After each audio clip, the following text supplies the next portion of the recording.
Hello बच्चों, good morning. क्या हाल चाल, कैसे हैं आप लोग?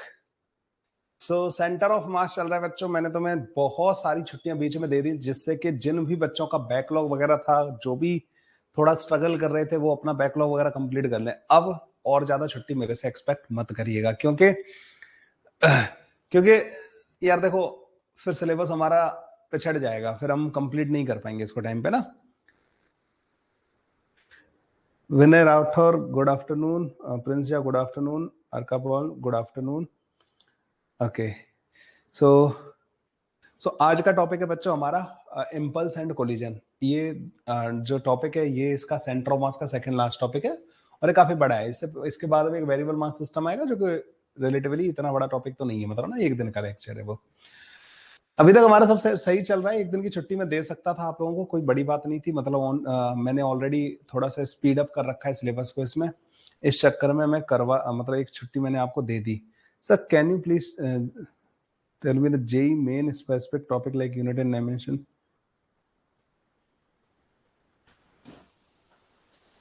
Parallelly?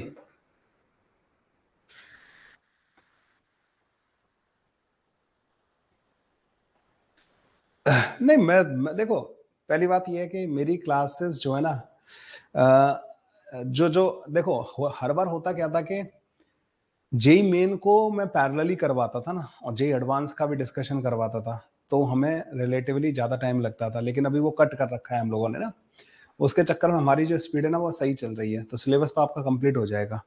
Syllabus is not a problem, ठीक है। और जेई मेन वगैरह के उन सब डिस्कशन में लास्ट में करवाऊंगा आप लोगों को, ठीक है। हाँ, तो आप इसकी टेंशन मत लो। हाँ, कुछ टॉपिक है जैसे सेमीकंडक्टर है, तो ये टॉपिक आपको मैं पैरेलली करवाऊंगा, ठीक है।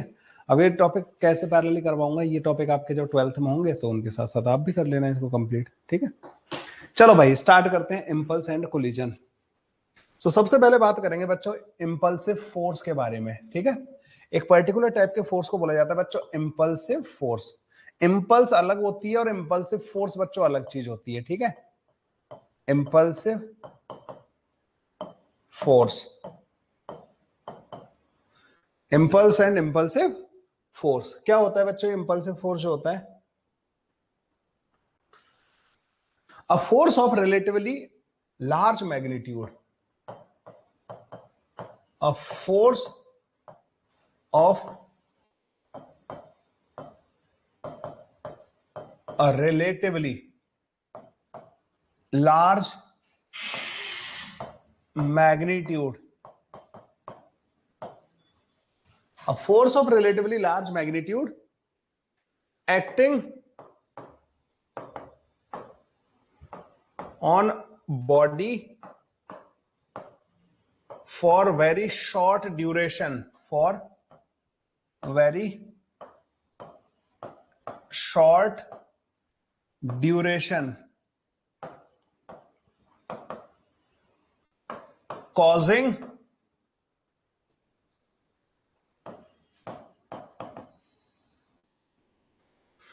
finite change in momentum, finite change in momentum of free to move body, causing finite change in momentum of free to move body is called an impulsive force, ठीक है। एक ऐसा फोर्स जो बच्चों बहुत ज्यादा मैग्नीट्यूड का लगता है, बहुत कम टाइम के लिए लगता है, लेकिन फाइनाइट मोमेंटम ट्रांसफर कर देता है बच्चों। ऐसे फोर्स को बोलते हैं हम इंपल्सिव फोर्स। अब ये इंपल्सिव फोर्सेस के कुछ example, forces that can B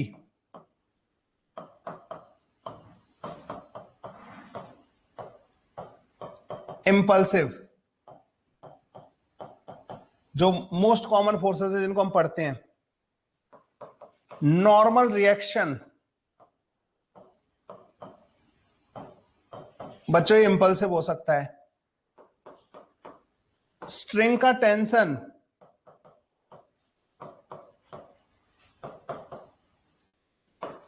ये इंपल्सिव हो सकता है। फ्रिक्शन फोर्स ये इंपल्सिव हो सकता है। फ्यू नॉन इंपल्सिव फोर्सेस बच्चों जो हमेशा ही नॉन इंपल्सिव होंगे,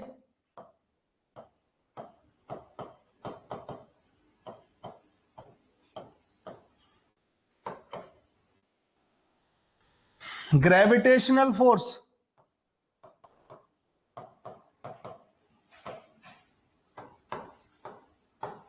जो एमजीओ लगाते हैं ना बच्चों, that is non impulsive. Spring force ये बच्चों इंपल्सिव नहीं होते, इनका मोमेंटम ये बच्चों एकदम से इनकी वैल्यू बहुत हाई नहीं होती।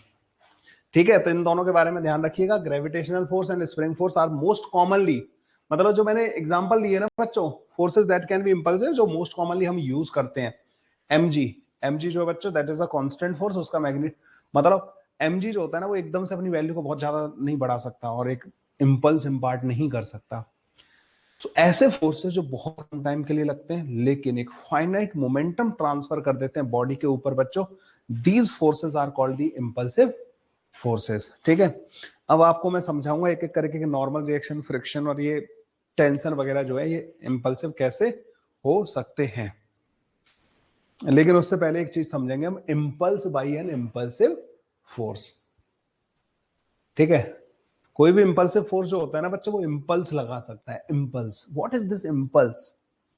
ठीक है, ये तो खैर फोर्स हो गया, मतलब ना एक हमने कहा कि हमारे पास बहुत सारे फोर्सेस होते हैं ना, उनमें हमने कैटेगरी डिफाइन कर दी कि यार देखो ऐसे फोर्स बहुत जल्दी लगते हैं, बहुत ज्यादा मतलब बहुत शॉर्ट ड्यूरेशन के लिए लगते हैं लेकिन उनका मैग्नीट्यूड बहुत हाई होता है, ऐसे फोर्सेस को हमने इंपल्सिव फोर्स बोल दिया। जैसे किसी ने, आपने किसी के गाल पे चांटा मारा, तो गाल पे चांटा मारा तो you are applying a certain amount of force for very short duration, तो उसका इंपैक्ट अच्छा आता है। ठीक है, लेकिन अगर आपने वही गाल पे चांटा स्लो स्लो मारा, मतलब ना you are applying a very large force, जितना आपने चांटा मारने के दौरान लगाया था लेकिन आप उसका ड्यूरेशन बहुत बड़ा कर दे रहे हो। जैसे आपको किसी को गाल पे मारा ऐसे ना, तो ये बहुत कम टाइम के लिए गाल और हाथ का कांटेक्ट था, लेकिन अगर अब बच्चों जो गाल पे जो मैंने फोर्स लगाया था ना उसी फोर्स को मैं लगा रहा हूँ लेकिन स्लो स्लो लगा रहा हूँ, धीमे धीमे बढ़ा रहा हूँ फोर्स की वैल्यू ना, फोर्स की वैल्यू मैंने बढ़ाई, फिर इंपैक्ट किस में ज्यादा आया? हाँ भाई, किस में ज्यादा आया? डिफॉर्मेशन दोनों में हुआ, लेकिन जिसमें मैंने उसी फोर्स को एक बड़े ड्यूरेशन के लिए जब मैंने उसको दे दिया, तो मतलब बेसिकली एक्चुअली इसे इस तरीके से बोलना सही नहीं रहेगा। ठीक है, सो सो मतलब पहले वाले केस को आप इंपल्सिव बोलोगे, दूसरे वाले को नॉन इंपल्सिव बोलोगे, आप इतना समझ लो। जैसे ये इंपल्सिव है लेकिन दिस इज नॉन इंपल्सिव। ठीक है, मतलब थोड़ा सा इस तरीके से आप जो है इसको समझ के चल सकते हो। एक बड़ा फोर्स छोटे ड्यूरेशन के लिए लग रहा है, that is the impulsive force. ठीक है, ओके। फिर मैंने क्या बोला तुम लोगों को कि अब हम बात करेंगे पहले इंपल्स क्या होती है, किसी भी इंपल्सिव फोर्स की वजह से जो इंपल्स लगती है ना वो क्या होती है। Impulse of any impulsive force,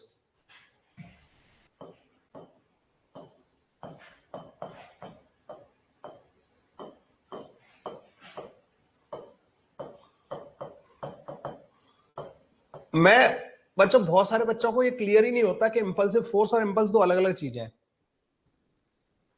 शायद आप लोगों को भी इतना, आपने कभी इसके बारे में इतना ज्यादा सोचा ही नहीं होगा। They both are different. So बच्चों यहां पे एक फोर्स है और यहां पे टाइम। इंपल्सिव फोर्स जो जनरली होता है ना बच्चों, दैट इज लाइक दिस।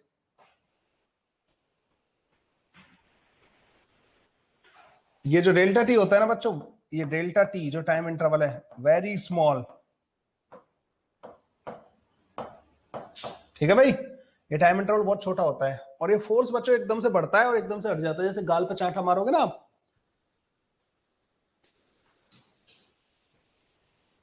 आपके गाल पे चांटा मारोगे बच्चों तो फोर्स आपका इस तरीके से बढ़ेगा। यार ये डायग्राम अच्छा नहीं बना।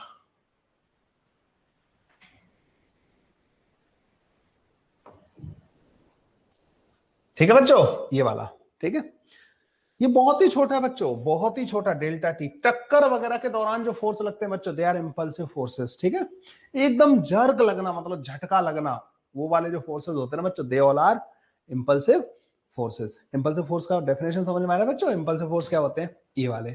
तो impulse by an impulsive force क्या होती है, अब इसके बारे में हम बात करने वाले हैं बच्चों। कोई भी फोर्स होता है ना, जब किसी बॉडी के ऊपर लगता है तो वो उसके मोमेंटम को, अगर वो बॉडी फ्री टू मूव है तो उसके मोमेंटम को चेंज कर सकता है ना।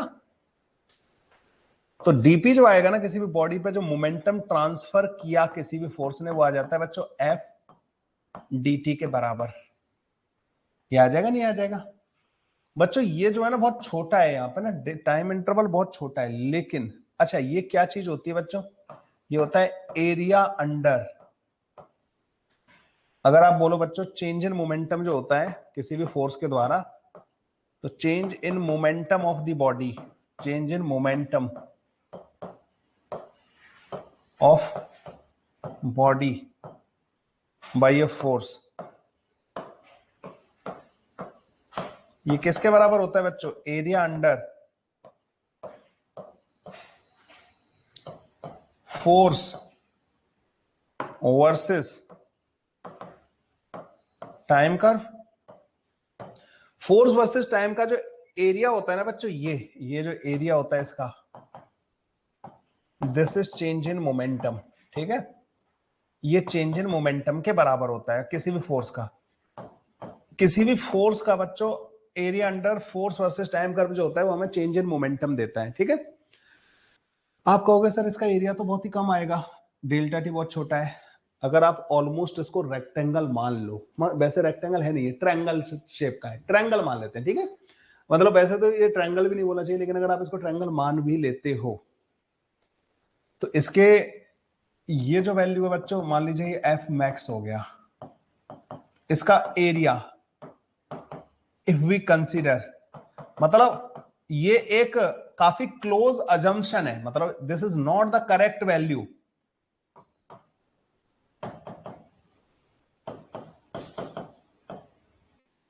तो इसका एरिया कैसे लिखोगे बच्चों, area is equal to half delta T into F max.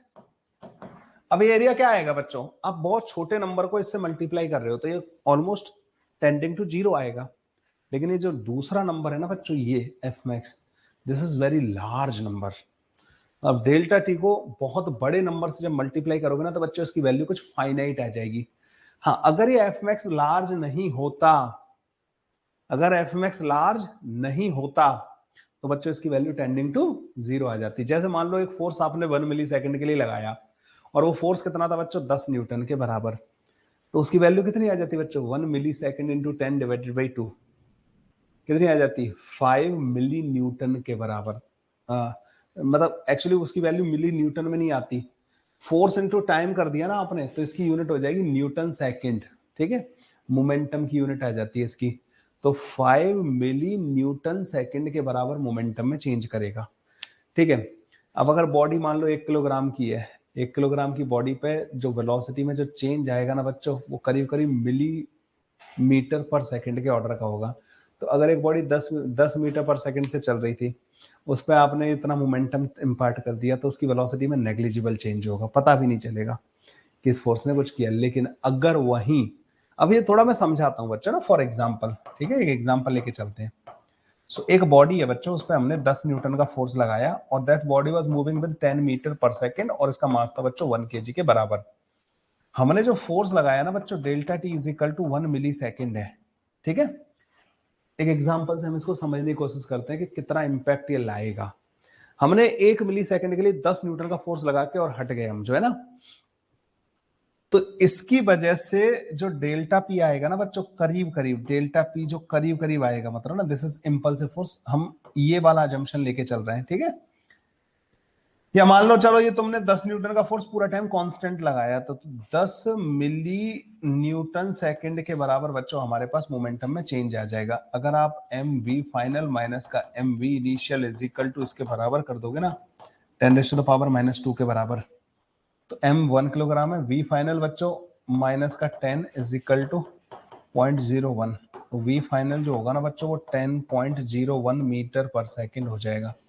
Which is almost negligible, ठीक है, नेग्लिजिबल ऑलमोस्ट चेंज है। अगर ये बॉडी 10 किलोग्राम की होती ना, पर अब ये बॉडी बहुत छोटी होती तो ये चेंज काफी बड़ा दिखता, ठीक है। तो उन सब चीजों पर भी फर्क डिपेंड करता है, लेकिन हम एक जो हम रियल लाइफ से रिलेट करके चल रहे हैं इन सब चीजों को। अब अगर यही फोर्स 1000 न्यूटन का होता और 1 मिली सेकेंड के लिए लगा होता, 1000 न्यूटन 1 मिली सेकेंड के लिए, तो ये 1 के बराबर आता।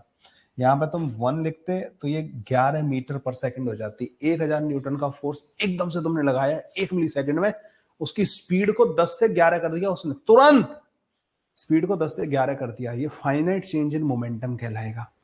तो ये वाली बात समझ में आई बच्चों? कुछ आइडिया लगा आप लोगों को? तो एक फोर्स जो बहुत बड़े मैग्नीट्यूड का है, बहुत जल्दी उसने ऐसा लगा जैसे जैसे किसी चलती हुई चीज को या किसी रखी हुई चीज को जैसे मैं मार दूं, ठीक है। जैसे मैं बच्चों एग्जांपल के तौर पर अगर मैं इसको लेता हूँ, ये पेन को ना, इसको तोड़ भी सकते हैं। देखो ये इंपल्सिव फोर्स है, ठीक है, ये इंपल्सिव फोर्स है, समझ लो।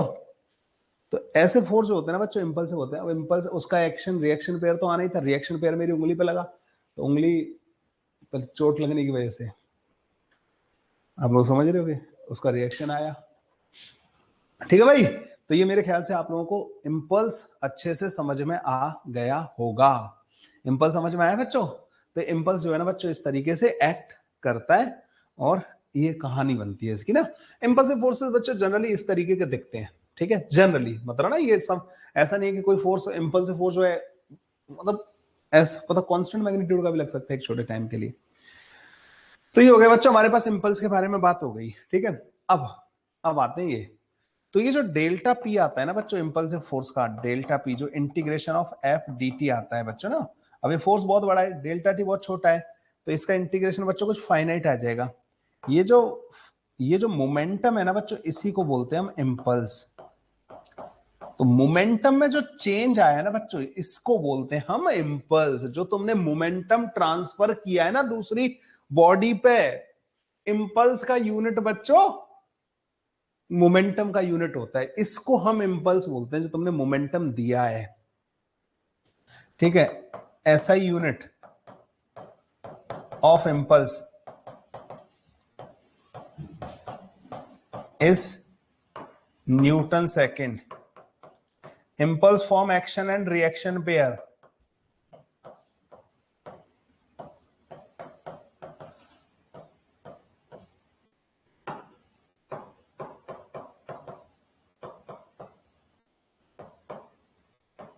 ठीक है, और इंपल्स बच्चों वेक्टर होता है, इंपल्स इज वेक्टर। ये बस इंपल्स के बारे में सारी की सारी चीजें समझ लो। तो मोमेंटम में जो चेंज हो रहा है ना बच्चों बॉडी के किसी के भी, that is called the impulse. P final minus का P initial. So impulse is P final minus का पी इनिशियल। किसी भी बॉडी पे इंपल्स लगा के आप उसके मोमेंटम को चेंज कर रहे होते। तो अगर आपको किसी बॉडी पे इंपल्स पूछा जाए तो बच्चों इस वैल्यू को कैलकुलेट कर लेना, ये उस बॉडी पे लगा हुआ इंपल्स होगा। समझ में आया बच्चों? इंपल्स मतलब मोमेंटम चेंज, और इंपल्सिव फोर्स डिफरेंट है, इंपल्स बच्चों डिफरेंट है। तो इंपल्स और इंपल्सिव फोर्स की कहानी आप बच्चों को, क्या ये पूरी तरीके से क्लियर हो गई? किसी भी बॉडी पे पता करना है भाई इस पे इंपल्स कितना लगा होगा, तो किसी बॉडी ने लगाया होगा, किसी दूसरी चीज ने लगाया होगा। एक बॉडी दूसरी बॉडी से टकराई तो इसने उस पर इंपल्स लगाया, तो उसने इस पे उल्टा इंपल्स लगाया होगा। Action and reaction pair form करता है, बिकॉज बेसिकली इंपल्स किसकी वजह से आ रहा है? फोर्स की वजह से। आप इस पे एक टी टाइम के लिए फोर्स लगा रहे हो, वही फोर्स उल्टा करके आप इस पे लगा रहे हो भाई, action and reaction pair form कर रहा है ना, ठीक है। तो इंपल्स तो बच्चों action and reaction pair impulse भी करेगा। तो अगर तुमने एक बॉडी पे इधर इंपल्स लगाया, तो जिस बॉडी ने इस पे इधर लगाया ना, उस बॉडी पे इंपल्स दूसरी तरफ लगा हुआ होगा, ठीक है। ये हो गई बच्चों इंपल्स की कहानी। लिख लो बच्चों जल्दी से।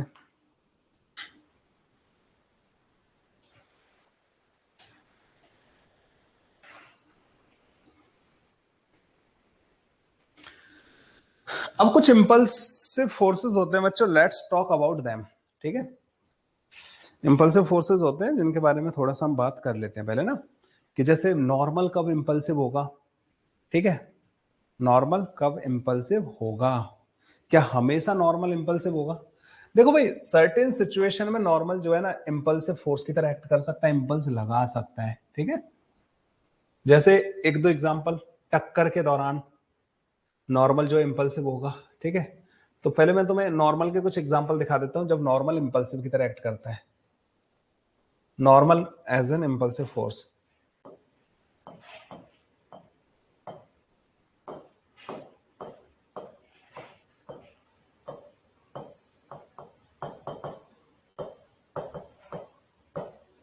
ठीक है, कब कब नॉर्मल जो इंपल्सिव होगा, तो बच्चों ये एक बॉडी जो है इस दूसरी बॉडी से जाके टकराएगी, तो बच्चों इनके बीच में जो ना नॉर्मल लग रहा होगा ना, ये m1 मास है, ये m2 मास है, ये इस पे जाके टकराएगी बच्चों ना। इनके बीच में जो नॉर्मल होगा ना बच्चों, दैट विल बी इंपल्सिव, ठीक है। m1 और m2 के बीच में जो नॉर्मल होगा दैट विल बी इंपल्सिव।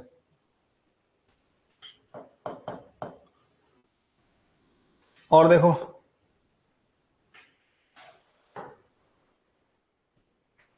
अच्छा, यहां पर तीन नॉर्मल होंगे टोटल बेसिकली ना। एक नॉर्मल जो ग्राउंड से लग रहा होगा इसका, तो वो इंपल्सिव नहीं होगा। इंपल्सिव कौन सा बनेगा, इन दोनों के बीच में लगने वाला नॉर्मल ना। जैसे ही एक बॉडी है बच्चों, इससे ये बॉडी आके टकराई, इससे एक बॉडी मान लो ये इधर से आके टकराई, तो मैं दो केस एक साथ बना रहा हूं। एक बॉडी जो इसके सेंटर को ज्वाइन करने वाली लाइन के अलोंग है, ठीक है। एक बॉडी जो ऐसे आके इसके सेंटर वाली लाइन के अलोंग आके टकरा रही है, इसका सेंटर और इसका सेंटर। बच्चों ये केस 1 हो गया। तो केस 1 में जो यहां का नॉर्मल होगा ना, ग्राउंड का normal, in case 1 NG is non impulsive. बताओ बच्चों, जब ये इससे जाके टकराएगी तो क्या ये वाला इंपल्सिव होगा? नहीं, ये वाला इंपल्सिव नहीं होगा। लेकिन अगर ये वाली बॉडी आके टकराएगी ऊपर से, तब तो नीचे वाला इंपल्सिव हो जाएगा, ठीक है। मान लो ये वी नॉट से आके टकराई, ये सेकंड केस है। In case 2 NG is impulsive. बताओ बच्चों, यहां पे जो है ना इंपल्सिव नॉर्मल लगेगा नहीं लगेगा? नीचे ग्राउंड जो लगा रहा होगा। नहीं तो पता क्या होता, अगर ये हवा में होता ना तो ये टकराने के बाद ये नीचे जाता। इसको जाने नहीं दिया किसने? यहां से इंपल्स लग के। अच्छा, there is impulse between them, इनके बीच में इंपल्स लग रहा है, यहां वाला भी इंपल्सिव हो गया, ये नॉर्मल इंपल्सिव हो गया। लेकिन इस केस में सिर्फ यहीं पे इंपल्स था, यहां पे इंपल्स नहीं लगा, ठीक है। तो ये इंपल्स का हो गया बच्चों एक केस। अब आते हैं बच्चों, फ्रिक्शन कब कब इंपल्सिव की तरह काम करता है। फ्रिक्शन इज वेरी मतलब डिफिकल्ट टू अंडरस्टैंड।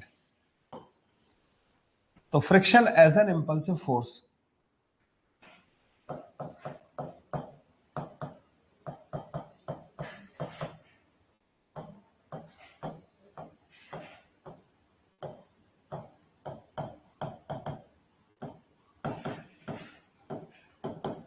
फ्रिक्शन कब कब इंपल्सिव की तरह काम करेगा बच्चों? मान लो ये बॉडी बच्चों, एक बॉडी है जो इस ग्राउंड से इस तरीके से आके टकरा रही है, एंगल पे आके टकरा रही है, ठीक है। यहां पे टकरा रही है। तो बच्चों टक्कर के दौरान जो टक्कर हो रही होगी, एट दैट टाइम क्या क्या हो रहा है? उस टाइम पे बच्चों देखो, टक्कर के दौरान ना इसकी वेलोसिटी इधर भी थी और इसकी वेलोसिटी इधर भी थी, मतलब यहां पे स्लिपिंग भी हो रही थी, and this was moving downward. Normal बच्चों यहां पे ऐसा लगेगा, ठीक है ना, नॉर्मल ऊपर की तरफ लगेगा, जो इस वाली मोशन को खत्म करेगा। यहां पे क्या है, नीचे जाना चाह रहा है, ग्राउंड से टकरा है ना इस वाली वेलोसिटी की वजह से। क्योंकि ये कांटेक्ट में जब होगा बच्चों तो velocity is in this direction, तो यहां पे बच्चों क्या लगेगा, रिलेटिव मोशन हो रही है, तो फ्रिक्शन भी लगेगा। तो ये मान लो v1 वेलोसिटी है, v2 वेलोसिटी है, ये हो गया नॉर्मल, ये नॉर्मल होगा इंपल्सिव, इसकी वैल्यू एकदम से बढ़ेगी, इसको खत्म करेगा। और ये फ्रिक्शन होगा बच्चों काइनेटिक, और ये म्यू इंटू एन के बराबर होगा, क्योंकि नॉर्मल जो है इंपल्सिव है। तो जो काइनेटिक फ्रिक्शन है, this will also be impulsive, ये भी बच्चों इम्पल्सिव होगा। नॉर्मल जो है इम्पल्सिव है, तो बच्चों ये काइनेटिक फ्रिक्शन भी इम्पल्सिव होगा। तो काइनेटिक फ्रिक्शन जो कि ये है, ये भी इम्पल्सिव हो जाएगा।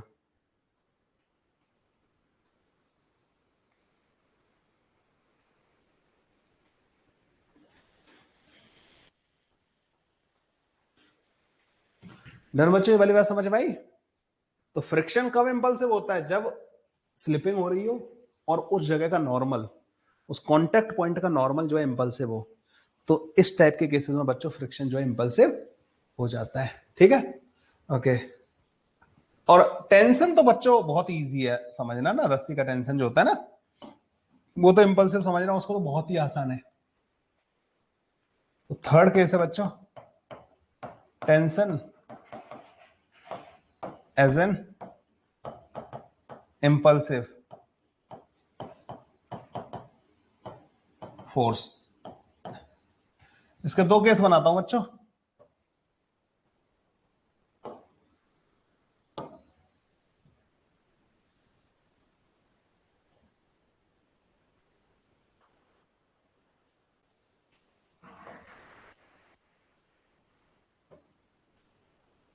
एक एम मास की बॉडी को आपने यहां से रिलीज कर दिया,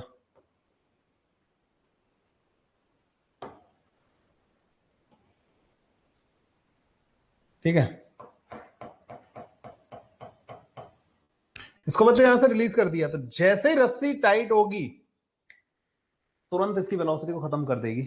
छोड़ा तुमने तो अभी तो स्लैक हो रखी रस्सी, ये नीचे गिरता जाएगा गिरता जाएगा। जैसे ही रस्सी की लेंथ आई, तुरंत रस्सी क्या करेगी? इसके मोमेंटम को खत्म, नीचे अलाउ ही नहीं कर सकती वो velocity. This is impulsive, sorry.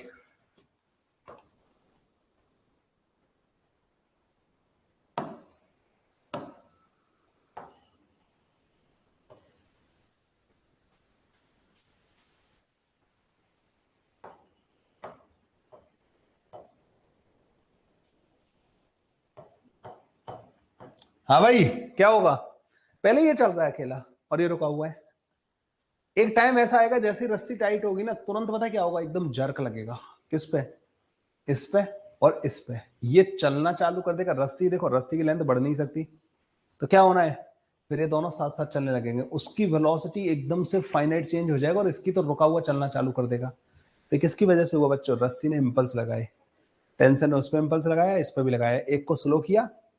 देखो एक चीज समझना, इसके पास मोमेंटम किधर था? इधर की तरफ।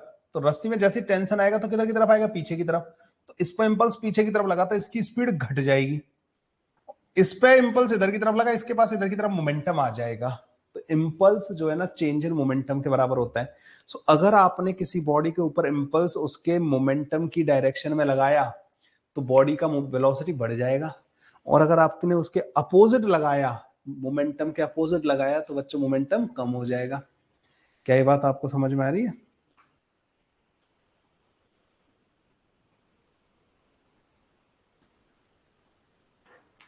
ठीक है, तो ये हो गया बच्चों इम्पल्स के बारे में कहानी हो गई अभी तक ना। चलो इम्पल्स का कुछ क्वेश्चन सॉल्व करते हैं, ठीक है। इम्पल्स के कुछ आसान आसान से प्रॉब्लम सॉल्व करते हैं।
इसको आपने v नॉट वेलोसिटी बच्चे इधर की तरफ दे दी, ठीक है। नीचे वाला सरफेस स्मूथ है,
बताना भाई, how do we solve this question.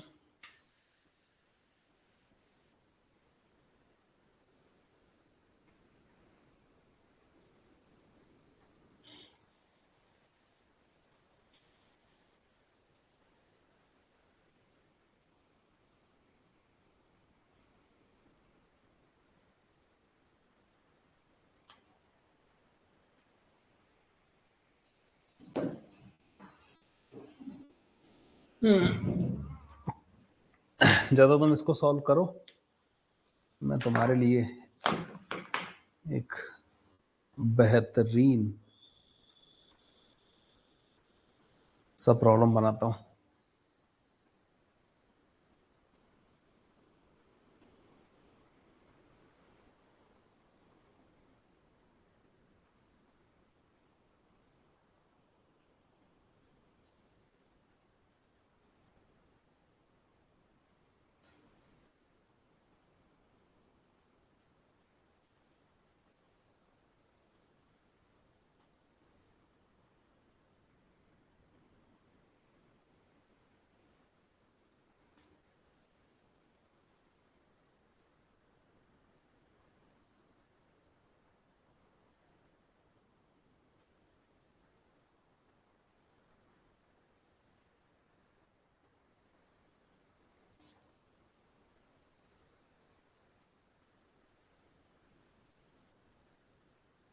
अगला जो क्वेश्चन है बच्चों, बिल्कुल एकदम कॉपीराइटेड है, आने वाला है।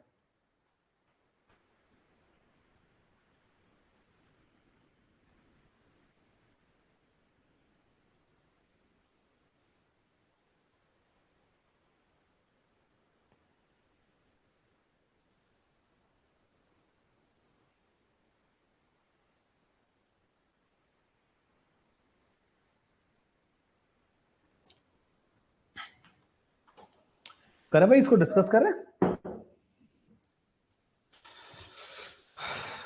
बच्चों। जैसे रस्सी टाइट हो जाएगी,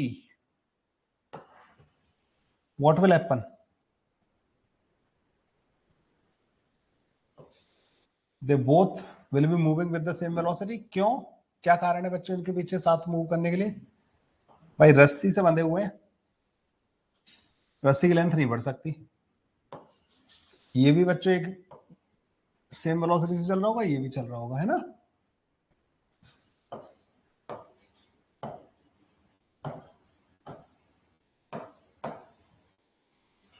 ऐसा कुछ हो जाएगा बच्चों ना। अब इसको सॉल्व कैसे करूंगा? देखो बच्चों, दो चीजें आती है दिमाग में ना, एनर्जी कंजर्वेशन और लीनियर मोमेंटम कंजर्वेशन। आप लोग इसमें अगर एनर्जी कंजर्वेशन लगाओगे ना तो बच्चों it will not work, energy conserve नहीं होगी भाई इस वाले में, ठीक है। तो बच्चों जब भी ऐसे रस्सी वस्सी में जर्क आएंगे ना तो एनर्जी कंजर्व नहीं करनी भाई, ये ध्यान रखना, इस केस में एनर्जी कंजर्व नहीं होगी। अच्छा, ये मैं कह सकता हूं कि सिस्टम पे नेट एक्सटर्नल फोर्स 0 है, तो पी सिस्टम ये कंजर्व रहेगा, सिस्टम का लीनियर मोमेंटम बच्चों कंजर्व रहेगा, ठीक है। Net momentum on the system, net force in horizontal direction external 0 है, तो सिस्टम का लीनियर मोमेंटम कंजर्व रहेगा। तो मैं लिख सकता हूं initial linear momentum is equal to final m plus का 2m मास v स्पीड से जा रहा है, तो v की वैल्यू बच्चों तुम्हारे पास 2v0/3 के बराबर आ जाएगी। दोनों की स्पीड बच्चों 2v0/3 के बराबर आ जाएगी। अब अगर इस डायरेक्शन को मैं पॉजिटिव कंसिडर कर लूं तो इम्पल्स ऑन m जो आएगी होगी बच्चों p फाइनल माइनस का p इनिशियल के बराबर। p फाइनल कितना हो गया, m इंटू 2v0/3 के बराबर। इनिशियल मोमेंटम तो था ही नहीं इसके पास, तो ये 2mv0 डिवाइड बाई 3 के बराबर इसके ऊपर इम्पल्स लग जाएगा। दूसरा केस क्या बनेगा बच्चों, impulse on 2m p final vector minus का p इनिशियल, p फाइनल हो गया बच्चों 2m इंटू वेलोसिटी कितनी हो गई 2v0/3, इनिशियल कितना था 2mv0 के बराबर। तो इम्पल्स ऑन 2m कितना आ जाएगा बच्चों, यहां से माइनस का 2mv0 डिवाइड बाई 3 के बराबर। तो इस पे उल्टा इम्पल्स लगेगा और स्पेस डायरेक्शन में लगेगा, लगना भी चाहिए। इस पे फोर्स इधर लग रहा है, इस पे उधर लग रहा है। क्या ये बच्चों टेंशन का इंटीग्रेशन ही तो होगा, ये जितने टाइम तक टेंशन लगा है उसका इंटीग्रेशन ही तो होगा, ये भी मैग्नीट्यूड वाइज टेंशन का इंटीग्रेशन ही तो होगा। टेंशन ही तो वो फोर्स है जो यहाँ पे लग के मोमेंटम चेंज कर रहा है। तो टेंशन का इंटीग्रेशन विद टाइम इसका इंपल्स आ जाएगा, टेंशन का इंटीग्रेशन विद टाइम बच्चों इसका इंपल्स आ जाएगा। हाँ, मैग्नीट्यूड में दोनों बराबर आएंगे, बिकॉज जो टेंशन इस पर लग रहा होगा वही टेंशन उस पर लगेगा, और जितने टाइम तक टेंशन इस पर लगेगा उतने टाइम तक उस पर लगेगा। तो टेंशन जो होती है ना बच्चों दोनों पे बराबर लग रही होगी, इस वजह से वो बराबर टाइम के लिए लग रही होगी, इसलिए इंटीग्रेशन की वैल्यू बच्चों बराबर आएगी, ठीक है। अब आने वाला बच्चों वो वाला क्वेश्चन जिसका था तुम्हें सदियों से इंतजार।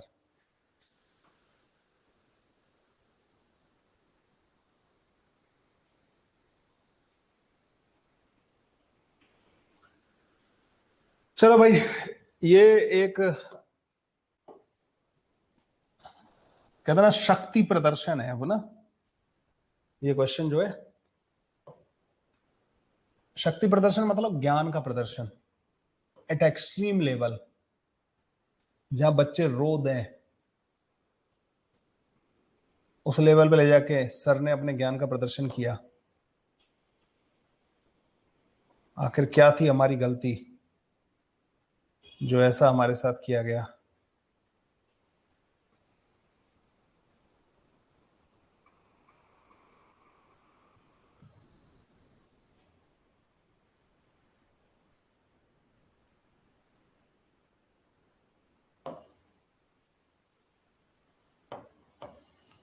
जानने के लिए देखिए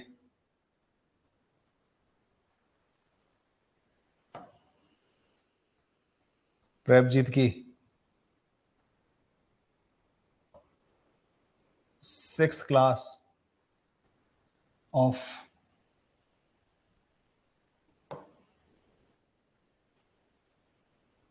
सेंटर ऑफ मास।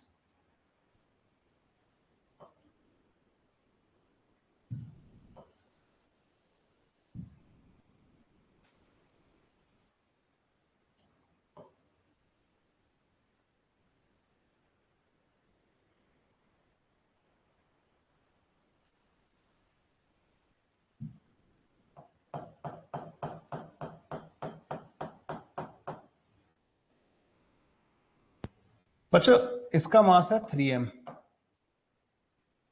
और एक पलड़ा टाइप का, इसका मास है बच्चों m के बराबर। एक पार्टिकल जिसका मास m है, इस पलड़े से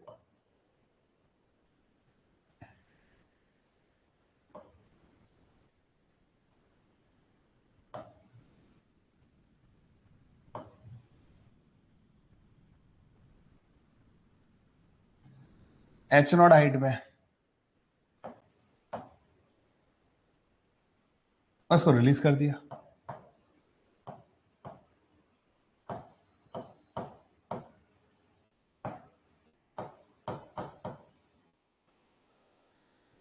एन से जाके टकराया,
चलिए भाई।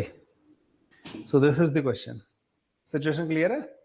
इसको आपने रिलीज कर दिया रेस्ट से, एच नॉट हाइट से, यहां से जाके टकराया, इसे टक्कर के दौरान इसके पास कुछ वेलोसिटी आ जाएगी, this will start moving up. At what height the maximum height reached by 3m mass we have to find. तो कितनी हाइट तक बच्चों 3m मास जाएगा, ये हम लोगों को बताना है। करो भाई इस वाले क्वेश्चन को सॉल्व।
पहले बच्चों सॉल्व आप लोगों ने?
करें भाई, सॉल्व करें फिर इस वाले क्वेश्चन को।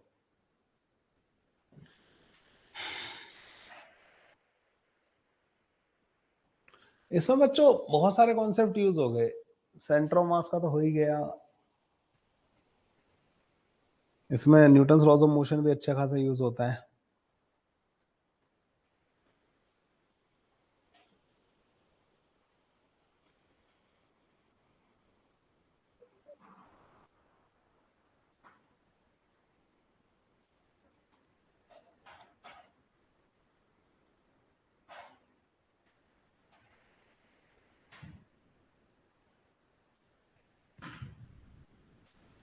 चलो, सो इसमें क्या होगा बच्चों, जब ये पार्टिकल यहां पे पहुंचेगा ना, it will have some velocity v not just before the strike.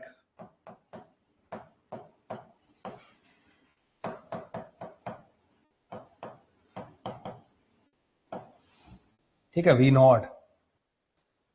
अब टक्कर जब होगी तो ये इंपल्स लगेगा इस पार्टिकल पे ऊपर की तरफ, क्योंकि इसकी वेलोसिटी नीचे की तरफ है, और पेन पे लगेगा नीचे की तरफ, तो पेन नीचे जाना स्टार्ट कर देगा। लेकिन पेन बच्चों रस्सी से बंधा हुआ है इससे, तो ऐसा तो नहीं कि पेन अकेला चला जाए, पेन इसको भी लेके जाएगा। अच्छा, यहां पे होगा क्या, बहुत सारे लोग कहते हैं कि हम लीनियर मोमेंटम कंजर्व कर देंगे। तो भाई लीनियर मोमेंटम तो मतलब कहानी बदल जाती है। देखो, लीनियर मोमेंटम कंजर्व करना थोड़ा गलत बात होगी। रस्सी पता क्या करती है, रस्सी की एक खास बात है कि ये जैसे सिस्टम है, मान लो तुमने इन दोनों को सिस्टम मान लिया, तो इनके ऊपर टेंशन लगेगा ऊपर की तरफ, तो जितना टेंशन इनके ऊपर की तरफ लगेगा ना, इसके ऊपर भी लगेगा। जितने टाइम तक लगेगा उतने टाइम तक इस पर भी लगेगा। तो इसका मोमेंटम है नीचे की तरफ, तो टेंशन क्या करेगा, इसका मोमेंटम कुछ घटाएगा, एक इंपल्स लगाएगा जिससे इसका मोमेंटम कम होगा।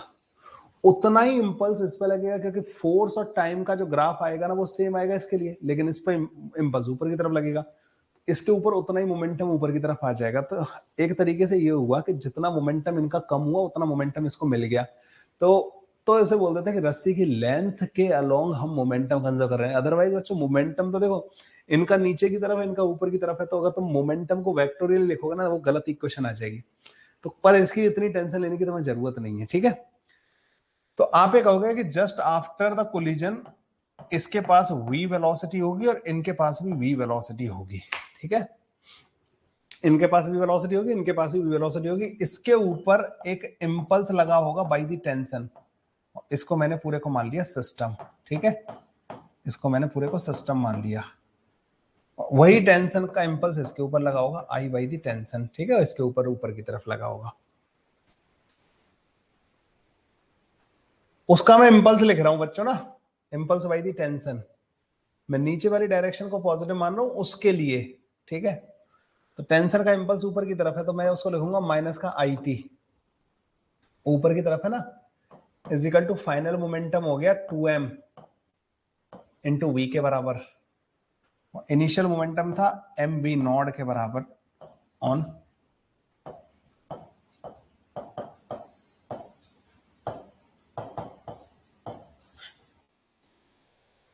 इंपल्स बाई टेंशन का जो मैग्नीट्यूड आएगा ना, that comes out to be M V not minus का 2mv, ठीक है। अब इसके ऊपर जो इंपल्स बाई टेंशन है ना, वो 3m इंटू वी के बराबर होगा। इन दोनों को बराबर कर दो, 3m into V, m into V not, तो v की वैल्यू आ जाएगी बच्चों वी नॉट बाई 5 के बराबर। वी नॉट कितना था बच्चों, रूट के अंदर 2gh के बराबर। तो v की वैल्यू हमारे पास आ गई 2gh डिवाइडेड बाई 5 के बराबर। ये आई बच्चों इनकी स्पीड, टक्कर वक्कर के बाद जो स्पीड आएगी ना बच्चों, हमारे पास ये आ चुकी है। अब क्या होगा बच्चों, जैसे ही हवा में आएगा ना, इसका एक एक्सेलरेशन आ जाएगा नीचे की तरफ, और वो एक्सेलरेशन होगा 3mg माइनस का 2mg divide by 3m plus का 2m g बाई 5 के बराबर, ठीक है। एक्सेलरेशन आ गया, वेलोसिटी हमारे पास ये आ गई। अब तो बच्चों बस ये एक पार्टिकल की तरफ ऊपर जाएगा, रुकेगा, रुक के फिर नीचे आएगा, फिर यहाँ जमीन पर टकरा जाएगा। तो मैक्सिमम हाइट जो होगी ना बच्चों इसकी, और v का square divided by 2 into G by 5 के बराबर होगी। v का स्क्वायर मतलब 2gh divided by 25 into 2g divided by 5, तो ये h बाई 5 के बराबर जाएगा, h नॉट। ठीक है, h नॉट बाई 5 के बराबर ऊपर तक जाएगा 3m मास वाला।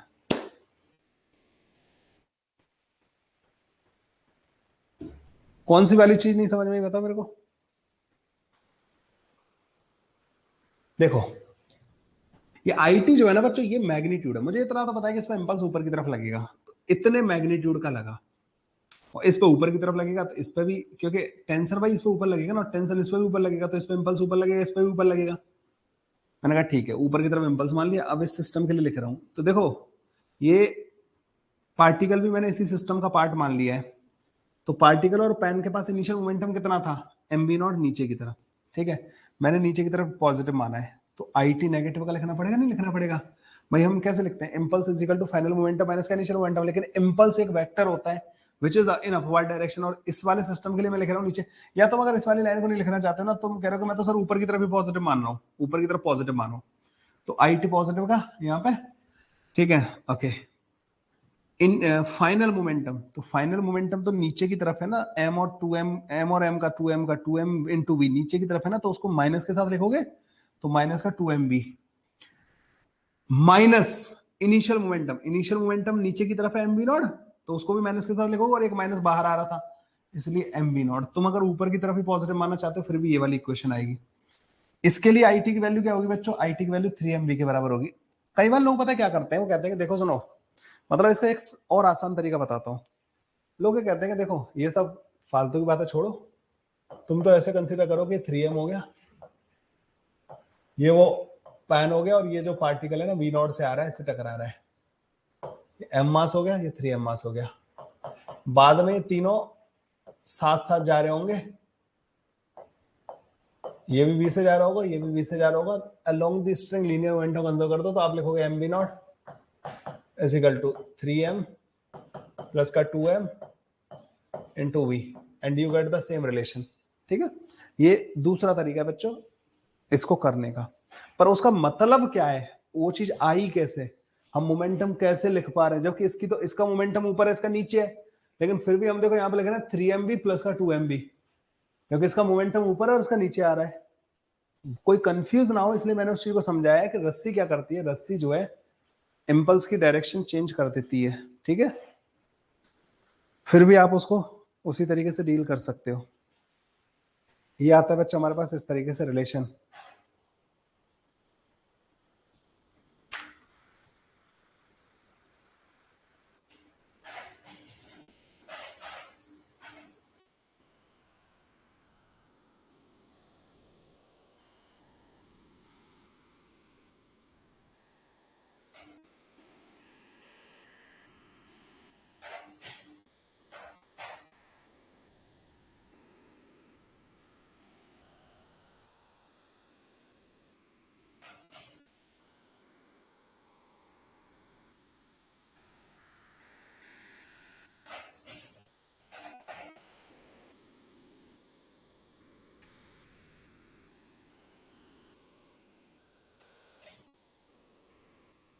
ठीक है, और ये वाली बात समझ में आई, जब वेलोसिटी आ गई ना, अब पता है हो क्या रहा है, इधर कितना मास है 2m, इधर कितना मास है 3m, इसकी वेलोसिटी तो ऊपर आ गई, लेकिन 2m मास और 3m में कौन बड़ा है, 3m, मतलब इस सिस्टम का भी एटवुड मशीन टाइप का बन गया। तो जा तो बेशक ही ऊपर रहा है, लेकिन इसका एक्सेलरेशन नीचे आएगा और इसका आएगा ऊपर की तरफ, तो ये रिटार्ड होगा बच्चों, ऊपर जाते जाते रुकेगा और रुक के फिर नीचे आएगा। ठीक है, तो एक्सेलरेशन मैंने पता किया, सर m पार्टिकल भी तो इंपल्स लगेगा, वो बाउंस करेगा ना, उसको मैंने बोला है ना कि particle stick with the pen after the collision, तो पार्टिकल स्टिक ही है, चिपक जाएगा पेन से ना, तो हमें वो रिबाउंड वगैरह कंसीडर करना ही नहीं है।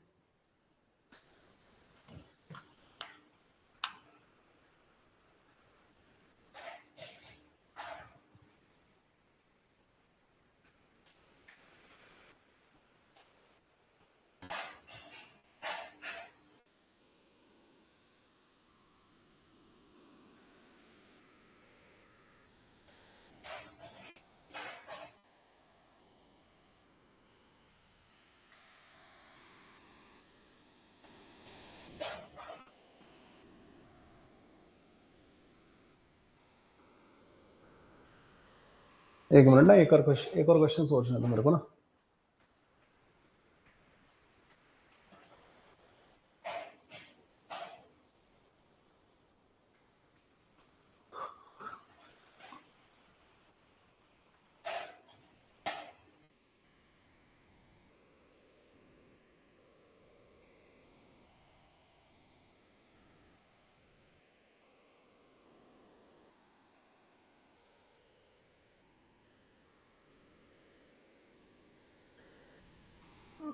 चलो वो तो तुम शीट में करके आओगे, ठीक है।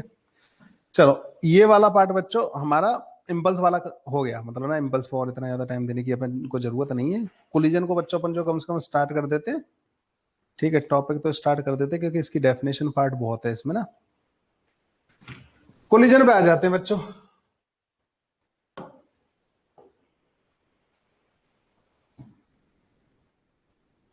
इसका नाम होता है बच्चों कोलिजन, इंपैक्ट और टक्कर।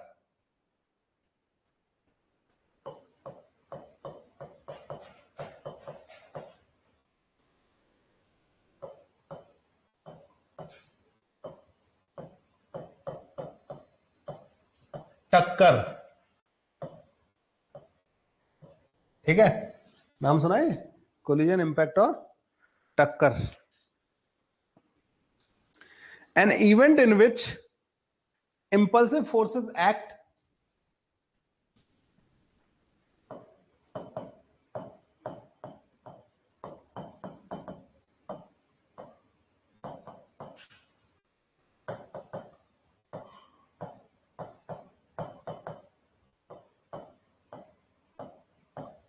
impulsive forces act between two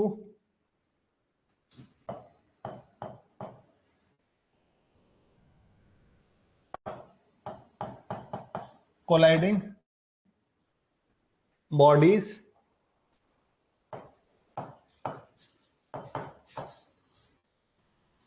an event in which impulsive forces act between two colliding bodies for a short duration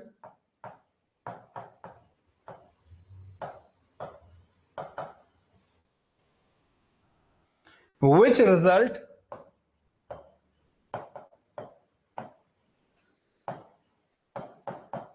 in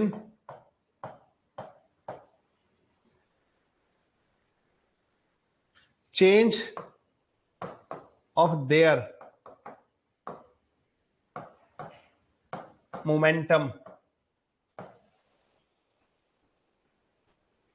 is called collision। ठीक है भाई, तो कोलिजन मतलब बड़ा कोई बड़ी बात नहीं है। कोलिजन तो तुम लोग सब जानते हो। कोलिजन क्या होता है? टक्कर। टक्कर क्या होती है बच्चों?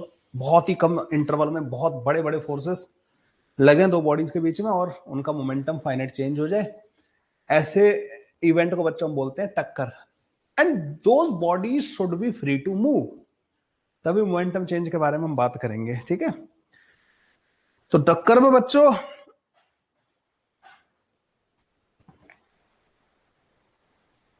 टक्कर में क्या होता है? टक्कर में एकदम दो बॉडीज एक दूसरे के कांटेक्ट में आते। ऐसा कोई जरूर नहीं बच्चों ना कांटेक्ट, मतलब कई बार ऐसा होता है कि हमारे दिमाग में आता है कि सब टक्कर होगी तो फिजिकल कांटेक्ट होना जरूरी है। बच्चों आगे जाके आप मॉडर्न फिजिक्स में पढ़ोगे, वहां पे भी एटॉमिक कोलिजन होते हैं और उनमें कांटेक्ट नहीं होता, ठीक है। तो एक चीज अपने दिमाग से निकाल दीजिए, कभी वैसे क्वेश्चन पूछा तो नहीं जाना चाहिए इस तरीके का, लेकिन अगर कोई बोले कि कोलिजन में फिजिकल कांटेक्ट जरूरी है, नॉट रिक्वायर्ड, ठीक है।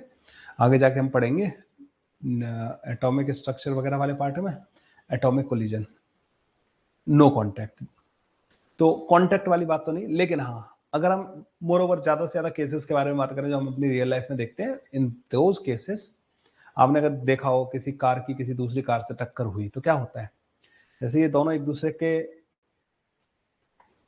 टकराई तो टक्कर के दौरान इनके बीच में लगते हैं इंपल्सिव फोर्स और इसकी वजह से इनके मोमेंटम चेंज हो जाते हैं, ठीक है।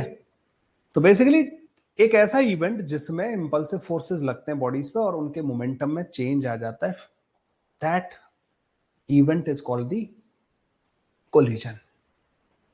That event is called the collision। अब कोलिजन के लिए बच्चों क्या जरूरी है, देखो कोलिजन के कुछ केसेस दिखाता हूं मैं आप लोगों को ना, किन किन का कोलिजन हो सकता है। एक बॉडी है बच्चों और एक बॉडी ये है, दोनों बॉडी इन दोनों के सेंटर को ज्वाइन करने वाली लाइन के अलोंग मूव कर रही है। मान लो ये 10 मीटर पर सेकंड से मूव कर रही है, 5 मीटर पर सेकंड से मूव कर रही है। क्या इनके बीच में टक्कर होगी? 5 मीटर पर सेकंड और 10 मीटर पर सेकंड। हाँ भाई, क्या इनके बीच में कभी टक्कर होगी? No collision. यहां पे बच्चों वेलोसिटी ऑफ सेपरेशन है, इनके बीच में टक्कर नहीं होगी। टक्कर के लिए क्या होना चाहिए बच्चों? वेलोसिटी ऑफ अप्रोच होनी चाहिए। इनके बीच का सेपरेशन घट रहा होना चाहिए, चाहे बेशक दोनों एक ही डायरेक्शन में जा रही है। ऐसा जरूरी नहीं कि दोनों एक दूसरे की तरफ ही आ रही हो। 10 मीटर पर सेकंड से जा रही है और ये 5 मीटर पर सेकंड से जा रही है। Yes, there is velocity of approach है 5 metre per second. They might collide. बिल्कुल सिंपल सी बात समझ में आई आप लोगों को बच्चों। तो टक्कर के लिए क्या जरूरी है? वेलोसिटी ऑफ अप्रोच होना जरूरी है। ड्यूरेशन ऑफ कोलिजन क्या होती है बच्चों? बहुत ही ज्यादा स्मॉल होती है। Duration of collision is very small. ठीक है, ये बहुत इंपॉर्टेंट पॉइंट है। So duration of collision is very small. और टक्कर के लिए बच्चों जरूरी क्या है? टक्कर के लिए उनके बीच में वेलोसिटी ऑफ अप्रोच होना जरूरी है। Two bodies having velocity of approach may collide. Two bodies having velocity of approach may collide। आप बोलोगे सर मे कोलाइड क्यों लिख रहे हो आप? मतलब वेलोसिटी ऑफ अप्रोच है तो हमेशा टक्कर होनी चाहिए। एक चीज का ध्यान रखना, टक्कर की कंडीशन ऑलरेडी आप लोगों को पढ़ाई जा चुकी है रिलेटिव मोशन में। रिलेटिव मोशन में अगर एक बॉडी के रेस्पेक्ट में दूसरी बॉडी उसकी तरफ आ रही है तो उनके बीच में टक्कर होती थी, याद है आपको ये कंडीशन? और इस पर बहुत सारे क्वेश्चंस वगैरह भी आपको कराए गए थे। लेकिन जब दो बॉडीज, ऐसा जरूरी नहीं कि हमेशा उनकी टक्कर हो, एक अप्रोच वेलोसिटी है। जैसे वो वाले केसेस जो अपन ने किए थे जिनमें मिनिमम डिस्टेंस पता करते थे हम लोग, तो मिनिमम डिस्टेंस वालों में अप्रोच वेलोसिटी होती थी, लेकिन अप्रोच वेलोसिटी थी तभी तो डिस्टेंस घट रही थी, लेकिन उनकी टक्कर नहीं होती थी। तो ऐसा जरूरी नहीं है बच्चे कि हर एक केस में टक्कर हो। ठीक है, हर एक केस में टक्कर हो अप्रोच वेलोसिटी होने पे, ऐसा भी कोई जरूरी नहीं है। लिख लो भाई जल्दी से यहां तक।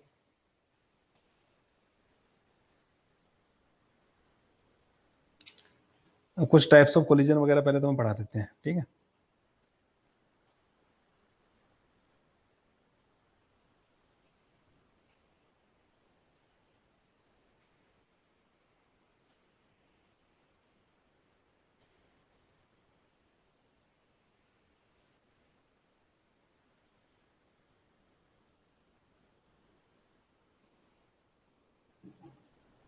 आज तो इसकी थ्योरी थ्योरी कंप्लीट हो जाए ना तो बहुत बड़ी बात है, क्योंकि है बहुत बड़ा टॉपिक है ना ये वाला। कल खत्म कर दूंगा मैं इस टॉपिक को भी ना। ड्रॉप और मैच में रिलेटिवली जल्दी खत्म हो जाते हैं, ठीक है। एक कॉन्सेप्ट होता है बच्चों, that is called the line of impact. Line of impact, नाम से समझ में आ रहा है, लाइन ऑफ टक्कर।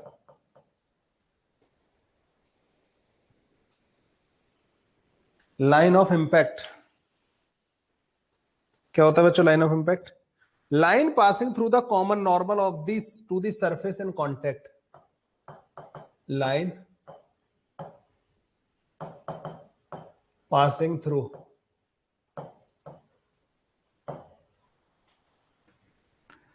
the common normal to the surfaces in contact।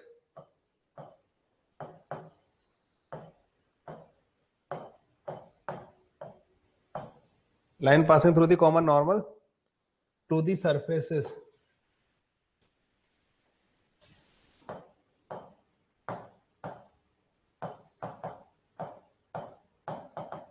in contact, to the surfaces in contact during impact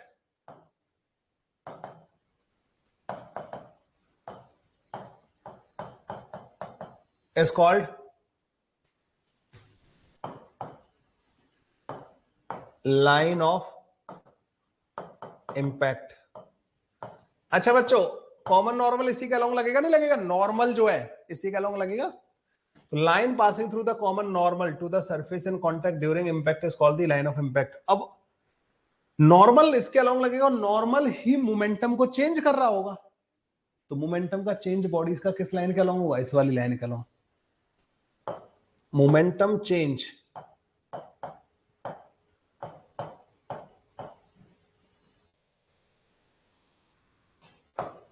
of smooth bodies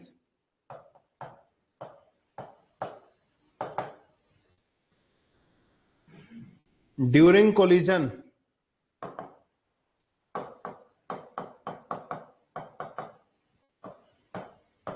takes place along this line only. पहली बात है बच्चों, स्मूथ बॉडी है मतलब दोनों बॉडीज के common tangent के along momentum change नहीं हो सकता, फ्रिक्शन नहीं लग सकता. अच्छा, फ्रिक्शन इंपल्सिव होता है बच्चों, याद रखना. अगर नॉर्मल इंपल्सिव और रिलेटिव मोशन हो रहा है दो बॉडीज के बीच में, और वहां का नॉर्मल अगर इंपल्सिव है तो फ्रिक्शन इंपल्सिव हो जाएगा. और फ्रिक्शन इंपल्सिव हो गया तो फ्रिक्शन मोमेंटम चेंज कर सकता है. टक्कर बहुत कम टाइम के लिए होती है, फ्रिक्शन इंपल्सिव फोर्स होके मोमेंटम चेंज कर सकते हैं. इसलिए मैंने क्या लिखा? Momentum change of smooth body. Smooth body से मतलब अलोंग द टेंजेंट, काम खत्म हो गया. तो अब कौन सा फोर्स लगेगा? नॉर्मल लगेगा. नॉर्मल के अलोंग ही मोमेंटम चेंज होगा. नॉर्मल ही होता है लाइन ऑफ इंपैक्ट. तो बच्चों ये वो लाइन होती है जिसके अलोंग मोमेंटम का चेंज होता है. तो मोमेंटम का चेंज जिस लाइन के अलोंग होता है स्मूथ बॉडीज की टक्कर के दौरान, that line is called the line of impact. इसको आप ज्योमेट्री से भी पता कर सकते हो, क्योंकि मैंने बोला है कॉमन नॉर्मल जो होती है ना, उसी को हम लाइन ऑफ इंपैक्ट बोलते हैं बच्चों. तो कॉमन नॉर्मल जो होती है बच्चों, उसी को हम लाइन ऑफ इंपैक्ट बोलते हैं. ठीक है भाई. तो कॉमन नॉर्मल जो होती है वही हमारी लाइन ऑफ इंपैक्ट कहलाती है. तो types of collision based on line of impact. तो types of collision based on line of impact. Types of collision based on line of impact. दो तरीके के कोलिजन होते हैं बच्चों, हेड ऑन कोलिजन और दूसरा होता है बच्चों oblique collision.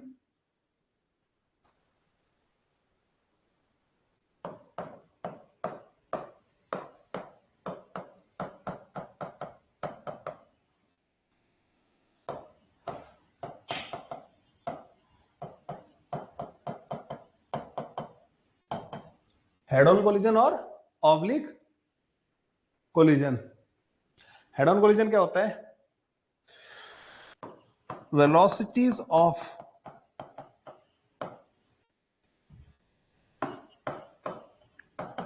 colliding bodies before and after collision is along the same line or along line of impact. तो ऐसे कोलिजन को बोलते हैं बच्चों हम हेड ऑन कोलिजन. ठीक है.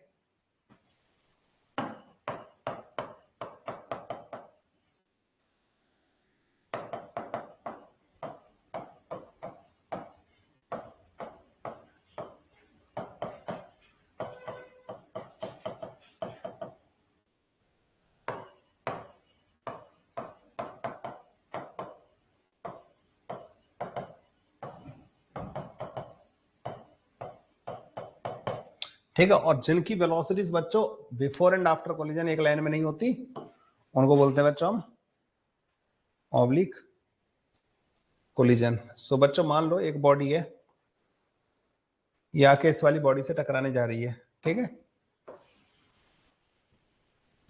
अगर इन दोनों बॉडीज की वेलोसिटी दोनों के सेंटर को ज्वाइन करने वाली लाइन के अलोंग होगी, तो सेंटर को ज्वाइन करने वाली लाइन ही तो कॉमन नॉर्मल होगी,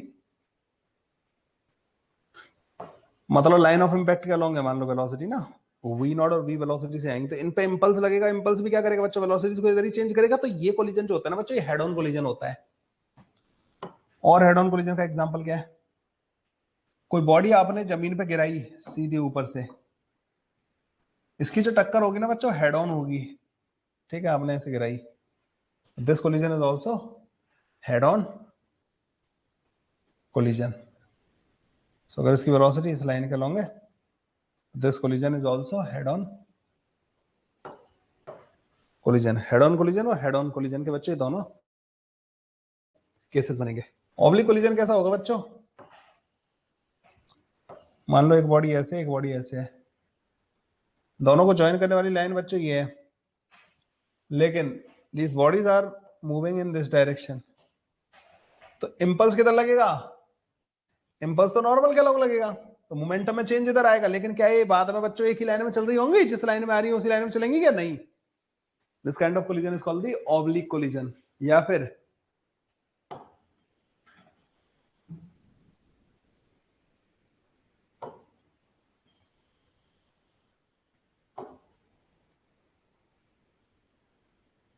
this collision is also oblique collision, ठीक है।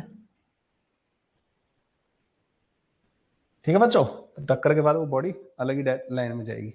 So before and after the collision अगर वेलोसिटी सेम लाइन में नहीं है बच्चों, तो ऐसे कोलिजन को हम बोलते हैं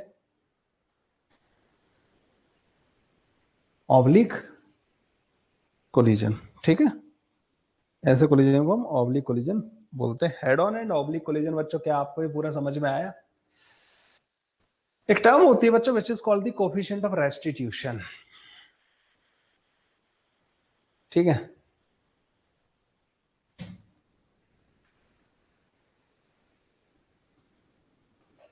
सब्र करो भाई,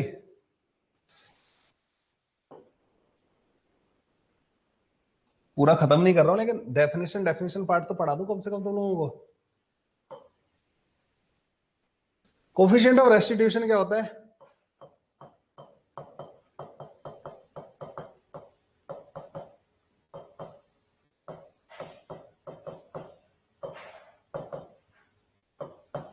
ई से रिप्रेजेंट किया जाता है बच्चों ना।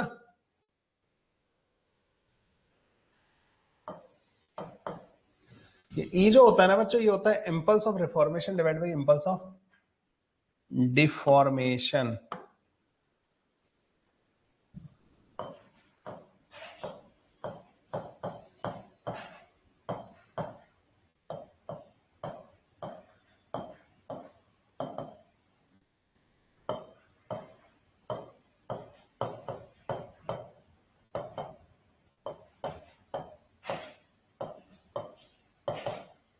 ठीक है, impulse of reformation divide by impulse of deformation को बोलते हैं बच्चों हम,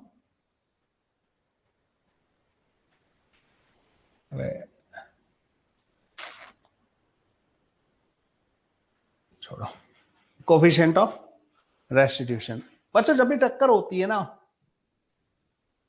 तो बॉडीज का रिफॉर्मेशन भी होता है, डिफॉर्मेशन भी होता है, दोनों चीज होती है। पहले होता है डिफॉर्मेशन, फिर होता है रिफॉर्मेशन, ठीक है। अब इसको एक एग्जांपल से मैं तुम्हें समझाता हूं। एक बॉडी है बच्चों ये, और ये टकराने जा रही है बच्चों दूसरी बॉडी से।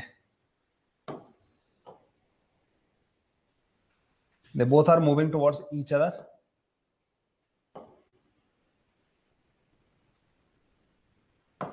M1, ठीक है। इनके बीच में क्या अप्रोच हो रही है,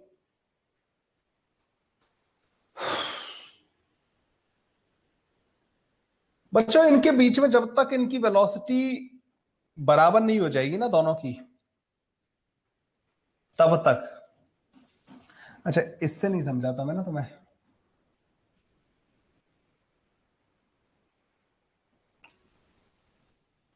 ऐसा करो, ये ज्यादा अच्छा एग्जांपल होगा।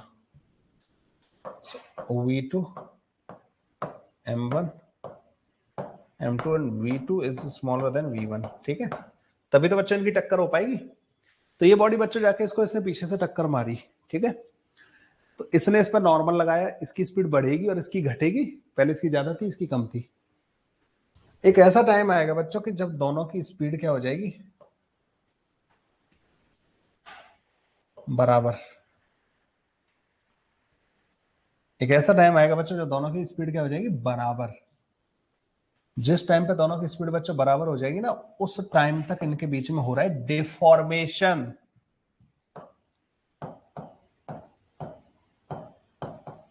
ये डिफॉर्मेशन वाली प्रोसेस है, ये डिफॉर्म हो गई होंगी दोनों बॉडी ना, M1 मास की और M2 मास की, they both are now moving with the same velocity.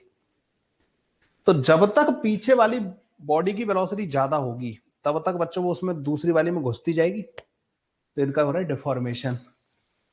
तो जब तक इसकी वेलोसिटी ज्यादा, जब तक इनके बीच में अप्रोच होगी ना, अप्रोच होगी मतलब इनका सेपरेशन घटता जाएगा, इनके सेंटर से एक दूसरे के पास आते जाएंगे, इनका डिफॉर्मेशन होता जाएगा। अब डिफॉर्मेशन हो गया, अब दोनों की वेलोसिटी बराबर हो चुकी है, अब इनके सेंटर एक दूसरे के और पास नहीं आ रहे, ठीक है ना। इस टाइम पे इनके सेंटर्स के बीच का मिनिमम सेपरेशन होगा या मैक्सिमम डिफॉर्मेशन होगा, यहां पर मैक्सिमम डिफॉर्मेशन, मैक्सिमम डिफॉर्मेशन। इस टाइम पे बच्चों काइनेटिक एनर्जी सबसे कम होगी, इस टाइम पे मिनिमम काइनेटिक एनर्जी होगी, मिनिमम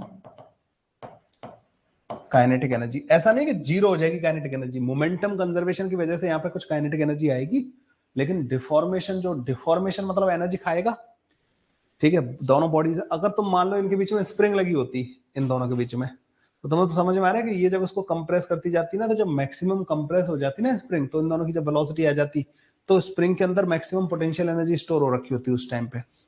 तो यही केस होता है। अब फिर बाद में क्या होगा, अब ये दोनों डिफॉर्म तो हो गई, अब डिफॉर्म हो गई है बच्चों, अगर इनके अंदर इलास्टिक बिहेवियर है, now they push each other away from each other, ठीक है। अब इनके बीच में यहां से स्टार्ट होता है बच्चों रिफॉर्मेशन, ठीक है, इस जगह से रिफॉर्मेशन स्टार्ट होता है। अब दोनों बॉडीज एक दूसरे से सेपरेट हो जाएंगी, they both will be moving with some velocities. मुझे नहीं पता दोनों की उसी डायरेक्शन में आएगी या किस डायरेक्शन में आएगी, तुम मान सकते हो V1 डैश हो जाएगी और इसकी V2 डैश हो जाएगी, ठीक है। ये M2 हो गया, ये M1 हो गया। जब ये दोनों सेपरेट हो जाएंगी ना, उस पूरी प्रोसेस को, यहां से यहां तक की प्रोसेस को रिफॉर्मेशन बोला जाता है, यहां से यहां तक की प्रोसेस को बच्चों डिफॉर्मेशन बोला जाता है। डिफॉर्मेशन और रिफॉर्मेशन में डिफरेंस समझ में आया। अच्छा, रिफॉर्मेशन के दौरान कुछ जो अंदर डिफॉर्मेशन में एनर्जी हो गई थी स्टोर, वो रीगेन हो जाती है। तो फाइनल काइनेटिक एनर्जी इनिशियल वाले के बराबर भी हो सकती है, अगर सारी एनर्जी रिगेन हो गई, मतलब ना इनका शेप पूरा रिगेन हो गया, तो फाइनल काइनेटिक एनर्जी और इनिशियल काइनेटिक एनर्जी दोनों बराबर हो सकते हैं, उसे एक पर्टिकुलर टाइप का कोलिजन बोलते हैं। सारी रिगेन नहीं हो पाई, ठीक है, उसे दूसरे टाइप का कोलिजन बोलते हैं। और बिल्कुल भी रिगेन नहीं हुई, डिफॉर्मेशन हुआ, फिर अभी ऐसे ही चल रहे हैं, तो उसे एक तीसरे टाइप का कोलिजन बोलते हैं। वो भी एनर्जी कंजर्वेशन, मतलब एनर्जी के बेसिस पर भी बच्चों कोलिजन के टाइप होते हैं, लेकिन we will talk about them later. यहां पे आ जाते हैं बच्चों इंपल्स ऑफ रिफॉर्मेशन, यहां से यहां तक। अच्छा एक बात बताओ बच्चों, ये दोनों बॉडीज चल रही है हवा में, क्या इन दोनों बॉडीज पे एक्सटर्नल फोर्स है? नो। क्या मैं इन दोनों बॉडीज के लीनियर मोमेंटम कंजर्व कर सकता हूं किसी भी स्टेज पे, मतलब यहां से यहां तक, यहां से यहां तक? आप बोलोगे यस। तो टक्कर के दौरान बच्चों अगर कोई नॉन इंपल्सिव फोर्स नहीं लग रहा है, तो आप लीनियर मोमेंटम कंजर्व कर सकते हो। अच्छा, ई की वैल्यू बच्चों लिख रहा हूं मैं, ई की वैल्यू, कोई एक बॉडी पकड़ लो, इंपल्स ऑफ रिफॉर्मेशन, तो तुम्हें पता है बच्चों यहां से यहां तक इस पे एक इंपल्स लगी होगी, कौन से वाले मास पे? M1 पे, या M2 पकड़ लेते हैं, M2। तो M2 पे बच्चों एक इंपल्स लगी होगी यहां से यहां तक, है ना। तो इंपल्स किसके बराबर होगी? MV माइनस का M2V माइनस का M2V2 के बराबर, यही होगी बच्चों इंपल्स। ये डिफॉर्मेशन वाली है, रिफॉर्मेशन वाली नहीं। हाँ, रिफॉर्मेशन M2 का कहां से कहां तक हो रहा है? यहां से यहां तक। तो यहां से यहां तक जो इस पे M2 पे इंपल्स लगी होगी, उस इंपल्स को क्या मैं लिख सकता हूं? M2V2 डैश माइनस का M2V लिख सकता हूं। और इंपल्स, डिफॉर्मेशन वाली इंपल्स क्या होगी M2 पे?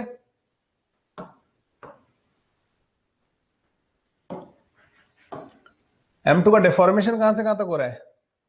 यहां से यहां तक m2v माइनस का m2 v2, ठीक है। इसे बोलते हैं बच्चों कोफिशिएंट ऑफ रेस्टिट्यूशन, लेकिन इतना अच्छा नहीं लग रहा। अब मैं क्या चाहता हूं कि मैं इसको ये v को एलिमिनेट करना चाहता हूं, बीच वाली वेलोसिटी को। बीच वाली वेलोसिटी मेरे को नहीं चाहिए, तो मैं क्या करूंगा, m1v1 plus m2v2 is equal to m1 plus m2 into v is equal to m1v1 dash m2v2 dash. ये मेरे पास इक्वेशन है। ऊपर बच्चों मैं v की वैल्यू यहां से निकालूंगा और यहां पुट कर दूंगा।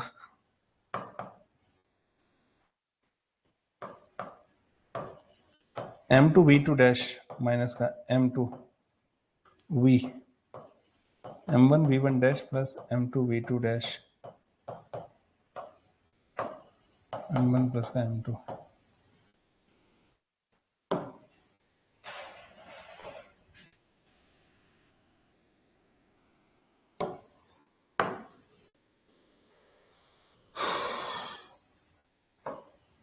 m2 into v। अब इस वाली v की वैल्यू बच्चों मैं इस वाले पार्ट से लूंगा, m1v1 प्लस m2v2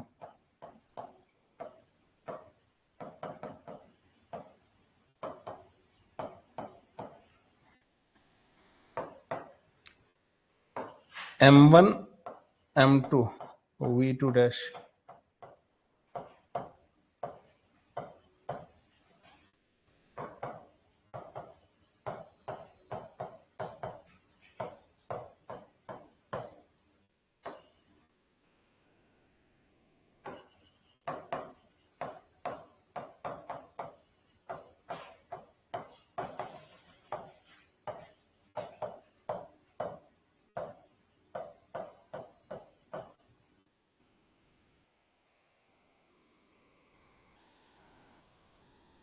ये और ये कट जाएगा, ऊपर से ये कट जाएगा, ठीक है। ऊपर से e की वैल्यू आएगी m1 m2 कॉमन ले लेना बच्चों, v2 डैश माइनस का v1 डैश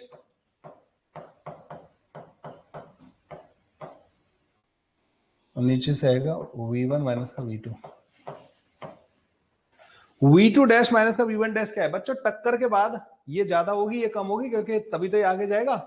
तो ये वेलोसिटी ऑफ सेपरेशन है, velocity of separation divided by v1 minus का v2। v1 ज्यादा था v2 कम था, that is the velocity of approach.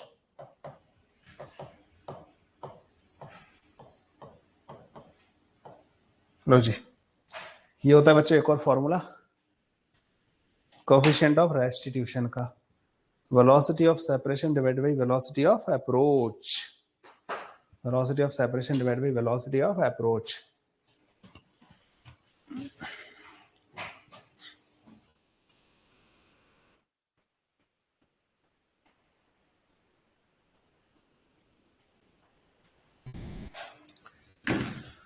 Velocity of separation divided by velocity of approach बच्चों ये होता है। तो ये जो होता है इसका एक और फॉर्मूला आ जाएगा, वेलोसिटी ऑफ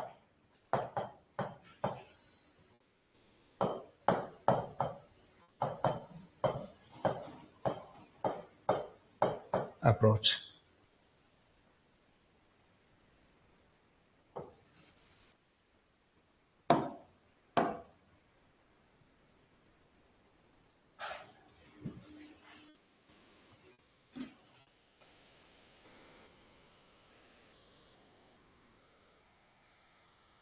ठीक है भाई।